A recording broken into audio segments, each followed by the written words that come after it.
Hi, everybody. Thanks for jumping on.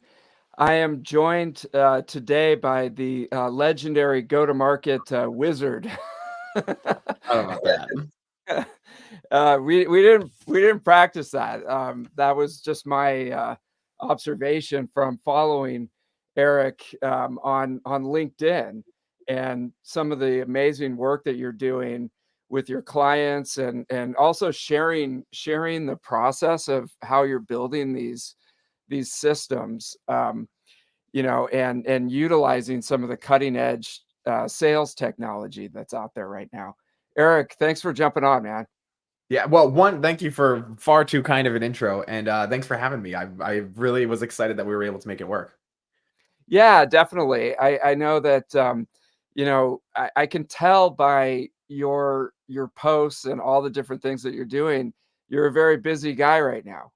You've you're working with a lot of different clients on not only utilizing the sales technology that's available right now, and helping to implement that, but also, sharing the process of in the content that you're creating, so that other people could benefit from that learning. So I appreciate you coming on our group, and we're recording this as well. So, if folks have to jump off and go on with their day, this will be available on the Tenbound website and YouTube channel as well. But our group is really interested in how do we build pipeline today, and it's so different than just a couple of years ago. In all the tools and technology that are out there, and specifically, there's a few things that I want to ask you about. You've done a lot of work around email deliverability and utilizing these systems to do that. Workflow for outreach emails at scale, which was like mind blowing. And then um, Clay, Smart Lead, and Instantly, Mhm. all three of which you're certified in. So Yep. that's a big big question. But before I start, Eric, how did you get into this and start your company and working with clients? Yeah, well, the way I first got into it is it's like a funny story. I was working for a nonprofit, which was a chamber of commerce, which, maybe some people know what it is, maybe you don't. And I was just given the sales role. Like I didn't even want the sales role. I just fell into it. And I started reading all these books of how to do sales because I never done sales before and I needed to learn as fast as I possibly could. And so I read a book by Jeb Blunt called Fanatical Prospecting. And so the whole premise of the book, if you haven't read it, is as long as your pipeline is full, you will always be comfortable closing deals, because the worst thing that you can do is have a deal in front of you that you need to close. The best thing that you can do is you can have a deal in front of you, and if they don't close, you have 10 more waiting in the wings. So then he talked about how, you can prospect by sending social media messages, basically LinkedIn direct messages, email, cold calling, and direct mail. And so I remember he would say that all of his reps, they would have a power hour where they wouldn't do anything except for cold call people every day. And so then I put a sign on my door and I would cold call people every day. And I was like, man, this really stinks. I really hate doing this. And then after the power hour, I would sit there and I would just copy and paste emails manually. And then there was somebody at the gym who, to this day, is still an SDR too. But there was somebody at the gym who said, you can automatically send these emails if you just use Mail Merge, Excel, Word, and Outlook. You can send them all out. And it was mind blowing to me that I could send an email with people's first names customized in them. It was like crazy. So I had a list of about over 200 people, and they all wanted to hear from me. This was a warm list. It was not completely cold. I had a list of about over 200 people, and I sent that email, and I booked like 77 meetings. And right from there, I just thought to myself, I got to figure out this email thing. I don't want to be tied to the phone anymore. This email thing was amazing. I just want to keep doing this. And so then that just started my journey. I started working for an incubator where my skills just needed to get higher and higher, because I wasn't just doing things for myself. I was doing things for some startups in an incubator as well. And then so many people would come to me that they wanted me to do the same thing I was doing for the people in the incubator. They wanted me to do it for them, that I eventually just left. And so I first left actually for a large consulting client that was a I guess the best way you could talk about them is like they're kind of like a family office, and they wanted me to run cold email for their portfolio. And so then I first started doing that, and then that's really where, I don't know, rubber really hit the road. And then I started taking on more and more clients. And then I would say a year after I was working for the family office, I stopped working for them and I was just working with clients. And so that's how we basically came into it. But when GPT-4 and GPT 3.5 came out, that really changed everything, because I knew that what needed to happen is the the emails that were cutting through the noise were the emails that you would send, that, like, if you could get the data right, they were the same exact email that you would send if you were to manually send somebody email versus kind of these billboard ads that you get now. And so when 3.5 and 4 came out, the models were just so much better that now it finally made sense to be able to combine scraped data and then put AI on top of it. And yeah, and so that's kind of our tagline now, is we want to send emails that if you spent 10 minutes of researching somebody, you would send the same email that the AI is producing as well. And so yeah, that's kind of how we came into it, and that's what we're doing now. Okay. And now people are knocking on your door and they're saying, can you replicate, the work that you were doing with the family office and the other clients that you have? Can you do that Precisely, yeah. for us? Yep. Yep. Okay. All right. And so where do you start? Where, like, is still your philosophy, if I never make a cold call again, I'll be happy? Or what's the is the phone even part of the process, or no? So no, the phone isn't part of the process for us. Dedicated reps isn't even part of the process for us as well. Like, I'll talk to other agencies in the space. Was talking to one last week, and he was like, "Yeah, so it's super hard for us to take on new customers, and we have to get contracts for them because we give them two dedicated SDRs, and they're like doing email and they're doing phone and they're doing all of these things. And then if they churn, we have a huge problem because we recruited these people, and what do you do with them afterwards?" And he was like, "So how do you deal with that problem?" I was like, "We don't. We just, all we're doing is sending emails, so I don't even think about that problem." And they were like, "Oh, okay, but so how many meetings are you booking?" And they charge twice as much as we do. And I was like, I get really antsy to not even send customers an invoice. If, depending on the customer, I don't want to say this like too publicly, but depending on the customer, I get antsy if we didn't book them 10 meetings. I get antsy of like even sending them an invoice, because I know that the ROI isn't there. And they're like, "Dang, that's what we do too." And they're twice as expensive as us. And so yeah, we are an email only shop. We don't even do, like I said, no, not even dedicated reps of sending it. Everything is automated. I can talk about the process.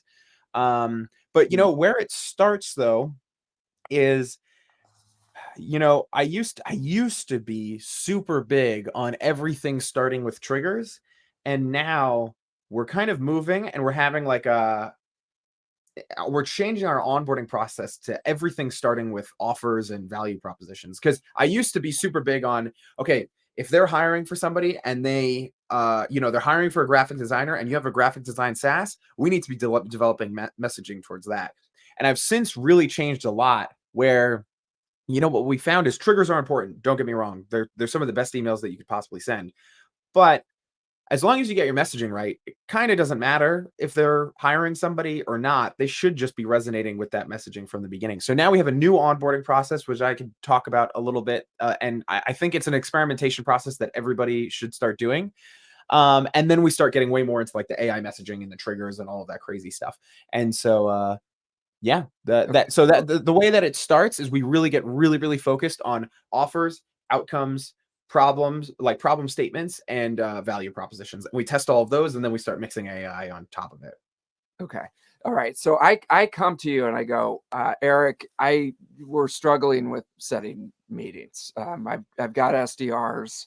I've got a tech stack, but you got to help me. Where do you what's first? The offer?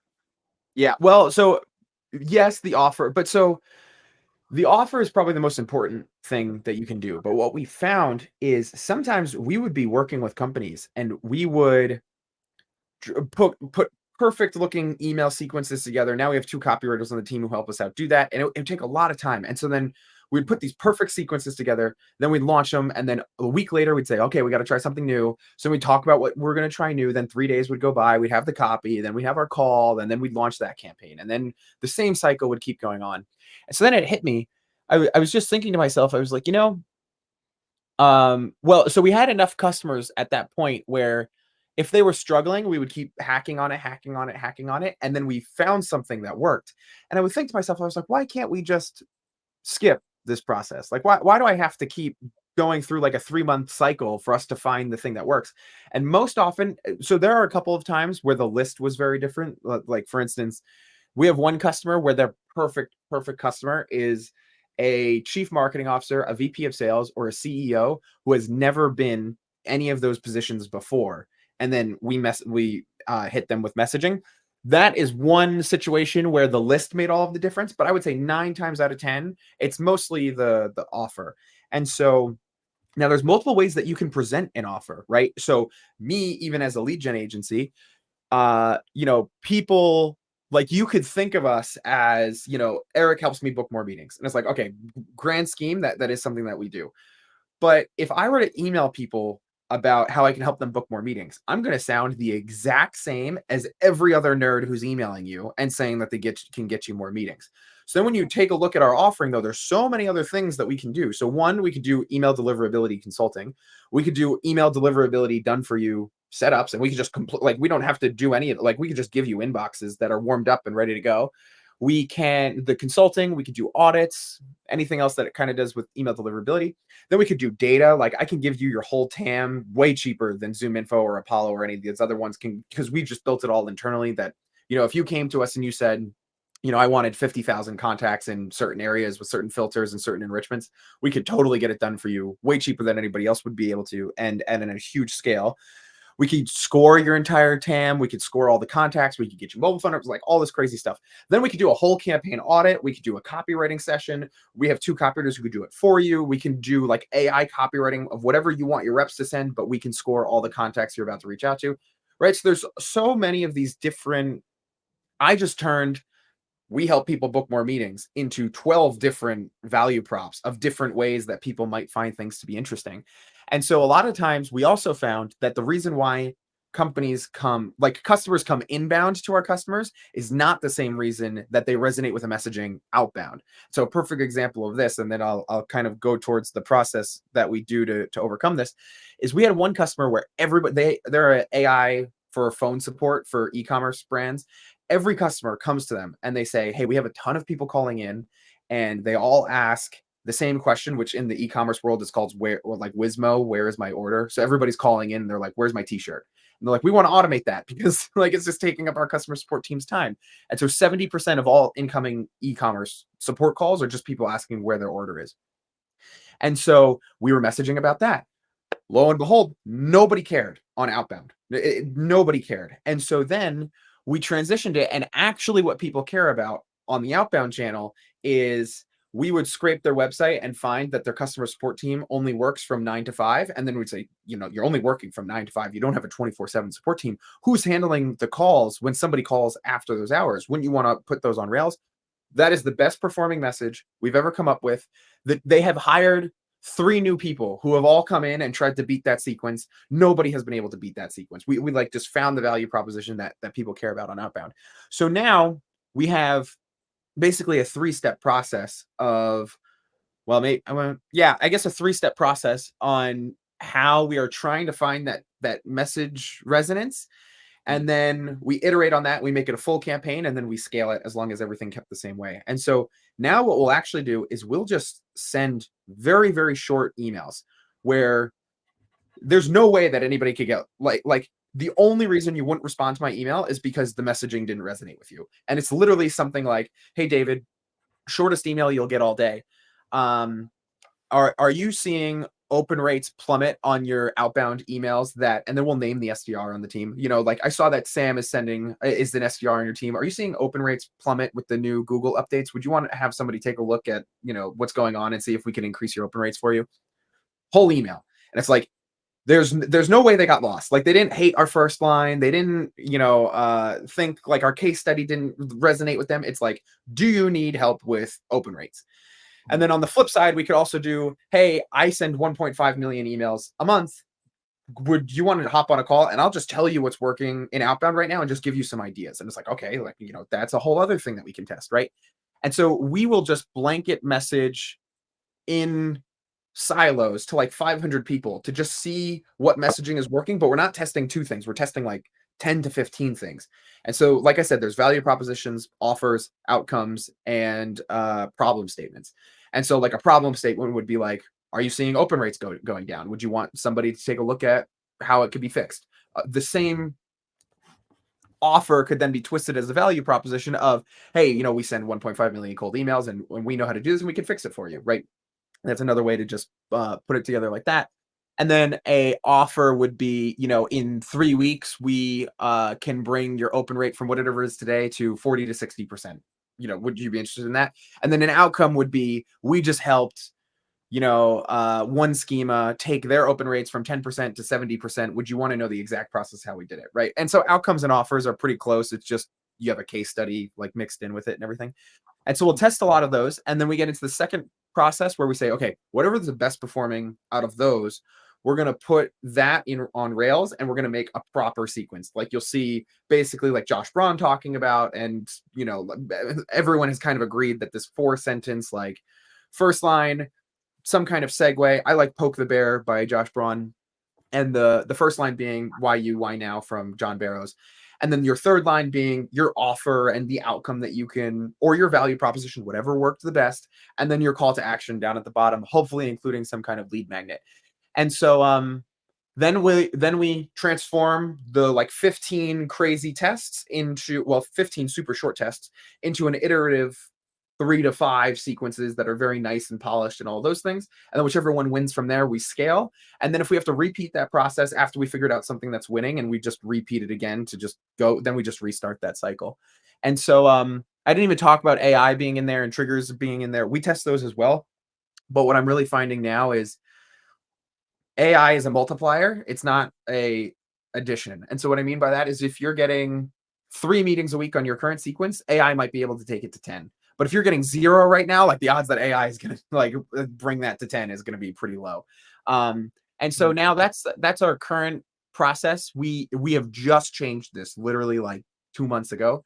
We've run 7 customers through it, and either it's an extremely valuable market validation test for them, even if we don't get them leads, or we're getting people leads right from the get-go and we know exactly where to move from there. We're just using the data. So it's not even like my opinion of the way that this should be going. It's like the market is pushing us in this direction. And so, yeah, we're getting a lot of success with that. And it's a completely brand new, like I haven't even really, actually, I think this is even the first time I'm talking about it publicly because anytime I say that like we're doing this now, I want to be sure that we're saying that we're doing it and it's working really well. There's a couple other things that we could get into if you'd like about how we increase our chances for success as well. That we could talk to too, but I'm not sure if there's anything else you'd want to cover. Oh my gosh. Well, I'm thinking I gotta get you on the podcast. Oh, So sure. the podcast could go for because there's so much here that I wanna unpack, and one thing that's interesting is, you're talking the basic block and tackling of good, growth operations and sales development, with the A/B testing, the deliverability, because you have to get that right before you throw fuel on the fire of the all the AI that you have in mind. And we got one comment. What people want to talk about clay, Yeah, and yeah, yeah, yeah, absolutely. clay is taking the world by storm. So within this, I think it sounds like you need to do all the upfront work to see what's working. Where does clay come into helping you to organize this? Yeah, and so I'm gonna skip the testing phase, and I'll Mhm. just talk about like the iteration phase and the scaling phase. So Okay. so this question here is, are you gonna touch on Clay for account scoring, prioritization, account level insights, or just Clay for copywriting? So I think they're one and the same. It's all the same things. The only like we are not ever using Clay. Well, I wouldn't say this. There's a fun way to do that, but I'm not using Clay just to see what colleges people went to and then messaging about that. We will do what we'll do with Clay is we'll be working with a customer, and they'll say, and so they'll basically say, okay, the most important thing in the world to me is that I reach out to a B2B SaaS company and they don't have a dedicated data person on the team. And it's like, okay, great, super easy. Let's do that. So we'll use Harmonic probably to pull the B2B SaaS list because they just have great like categorization and tagging. And then we can score all of the companies to see if they have any team members on their team that are dedicated for data and something like that. And so well, at least by title. And so now when you're talking about account prioritization and account level insights, that's like our insight. Then that feeds the copywriting because now we could go out to all these people and we say, hey, like I was doing some research on your team and correct. It's my understanding that there's really not anyone who's dedicated to the data role because nobody has it in their title and nobody has it in their summary. So how are you guys solving this problem today? And so the account prioritization and the account insights like we do all of that in Clay, and then that feeds the copywriting from there. So anyway, I guess that's what I When you would think say about with that. Clay, then Clay is almost like a I want to think like a railroad switch, to be able to switch out all this different data that we weren't able to do a few years ago. Like I mean, literally, dude, I used to work at a predictive modeling company that was a black box. Like nobody knew what they were doing over there, to say that this account is better than this account. But Clay gives you the ability to do it yourself. So Yes, you can create your own, I don't want to say predictive, but it's like you can create your own super unique uh, focused data set based on putting these switches in place. precisely. And then from one list, you can launch 5 different campaigns. Because say the founder is a founder who's never been a founder before. Then it's like now they go to the founder who's never been a founder campaign. And then let's say, there's phone numbers that we can detect on the site. So we know they're doing phone support. Now they go to the phone support campaign. And then like whatever, and that's why I always say, whatever is the message you would send if you had 10 minutes to research a prospect, you can accomplish that in Clay. And then we could do it for you as an agency as well. But you can accomplish that in Clay because the databases that Clay gives you access to are all the same databases that you have access to as well. It's like they've got the LinkedIn data in there. And then there's some other things that you might not have like built with or predict leads or things like that.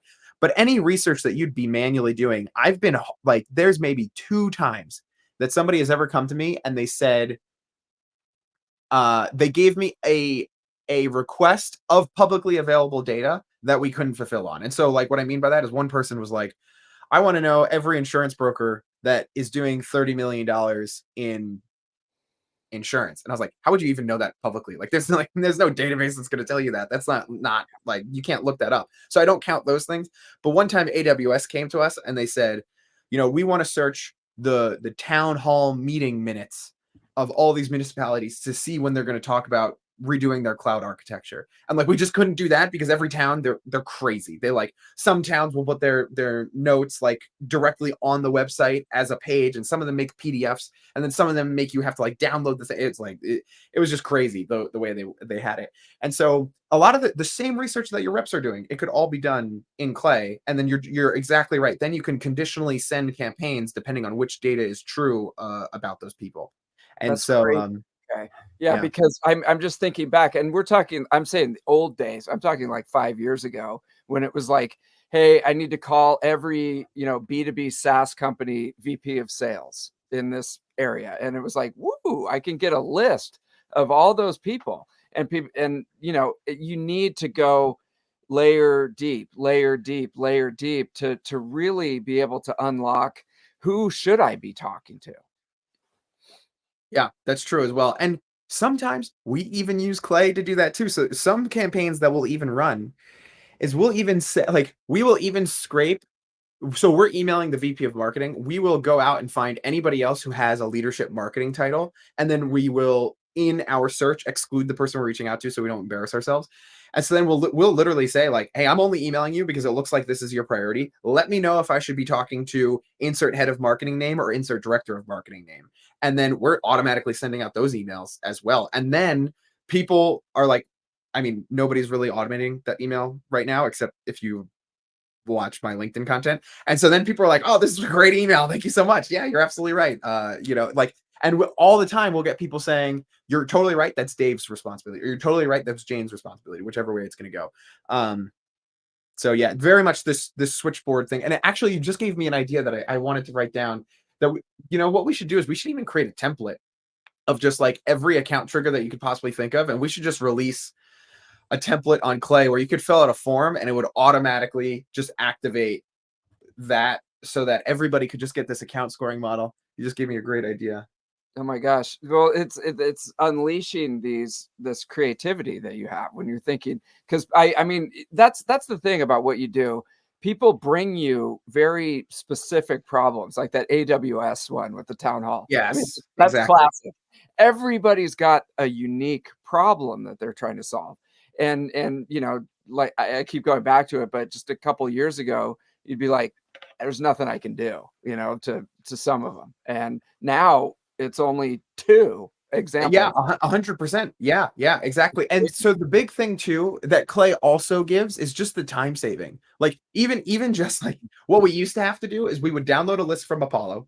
Then you get these email addresses. I don't care what Apollo says. They built a great product, but I don't care what they say their emails are not valid, no matter what they say. And it's just not clean. So then you have to take the list from Apollo and you have to bring it to a third-party tool like dbounce, zero bounce, clear out, whatever you're going to use to clean these email addresses. Just the time it would take to download from Apollo, upload to these tools, and then sometimes if you had a list of 5,000 people, it'd take you like 2 hours for this thing to run. But now inside of Clay, since all the APIs are connected together, as soon as you figure out the workflow, as soon as the email is validated and you have a real person, then you could go continue with your account scoring or your contact scoring because you're all set. Like you have all of the data that you need from them. And so anyway, yeah, that's Oh, a oh my huge God. time Okay. saving as well.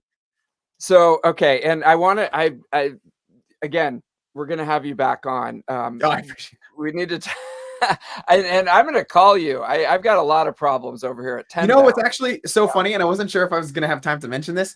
Okay. You actually responded to one of our prospecting emails, and you were like, "Hey, this was a great email. Thank you so much. Talk to us in 3 months when we're gonna do this later." And I could tell everybody what that email was. You might not even remember it because we never. Wow. We're kind of at the size now that like I don't reach out for myself because I don't want anybody like I don't want us to screw up and then people be like Eric sucked and oh maybe I shouldn't say that but like that kind of stuff. But we like because here's another tip that like I think everybody should be using as long as you have like a horizontal, well, not even a horizontal product, as long as your implementation changes. Well, not even, I don't know. This probably could work for anyone. One AI prompt we use all the time is we'll change the third sentence in our emails and we'll say, we've done all this research on you, and I really think we can help you do blank. And then whether it's merging your solution with the mission of the company, or you're just talking about what they do and saying how you could get them to focus on that more, right? Because usually I use QuickBooks as the example of like QuickBooks doesn't work for this, but it actually really does. You could use AI to be like, we could automate your accounting so that you can help dentists make more money, and this and that and the other thing. The email you responded to, we were scraping your website for all the content on the website using a cheaper model of AI to summarize it so that we weren't paying a lot of stuff. And then we were just sending outbound ideas to people. And we were like, hey, if we ran your outbound, here's some like ideas we would come up with for you. And so you actually responded to that. I'm not sure if we could dig up the email, but you were like, yeah, like we would want to do this, but like this isn't our priority right now. Like let's reach out in 3 months. And then I saw you in the event with Amir down at Cloud Task and you did the video in. And Yeah. so it's just kind of fun to be like full circle connected from here. But yeah, Wow. like there's so much that you could go over. I think if you had one takeaway from this, because I know we talked a lot, Mm. I've basically built my brand on being like the AI trigger guy. And I'm now becoming the first person to say, hey, you know what? AI, second thing you need to do. You should go through an iterative process that we're going to open source our iterative process. There's a secret sauce that allows us to launch faster for our customers that we're going to keep behind closed doors, but we're going to launch the iteration process. And you should be running all these tests to see what people care about the most. And then once you find the thing that they care about the most, then you can start moving AI and like all of that other crazy stuff in because good offers, you should be able to just get responses without AI. And so we're starting to start with that as the hypothesis and then move into an AI model. And Yeah. if you get one hard one work. takeaway from here, it's like test your offers, test your value propositions, because oftentimes the thing that people tell you inbound is not the same thing they're interested outbound. And then finally, the second thing would be that like my world was changed when I found out that even these things were possible. And then I just went literally on a downhill straight from there, or maybe an uphill. I don't know what you would call it. And then just knowing that this was possible was enough that I just went off the deep end. Like I said, I had to have somebody at the gym tell me that mail merge was possible. Like I didn't even know that. You know, a DocuSign still confuses me to this day. But knowing that this is possible completely changed everything for me. And I apologize. Actually got a call to hop on now, but Yeah, I would totally love to extend the conversation in a longer form. Absolutely. And I hope people on this found insights from it as well. definitely. We've got the recording. Everybody connect with Eric before you jump out. I put his link in the comments. Eric, I will respond to that email and hook up something. Yeah, if we Thanks for can find it. coming on. Yeah. All right. I'll talk to you soon. Thanks so much for having me. Bye.